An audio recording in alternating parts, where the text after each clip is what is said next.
I want to do, Adam, I would like you to talk a little bit, and I want to get an idea of your stutter, okay? Oh boy.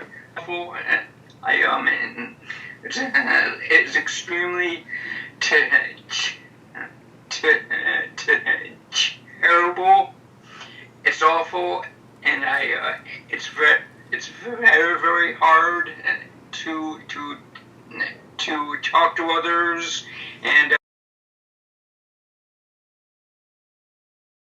I want to thank Natalie and her assistant Maddie for doing such a great job, for putting up with all my broken Skypes and being able to fix them. And I'm staring at a video camera, speaking pretty damn awesome, and it's called Stutter Free Program.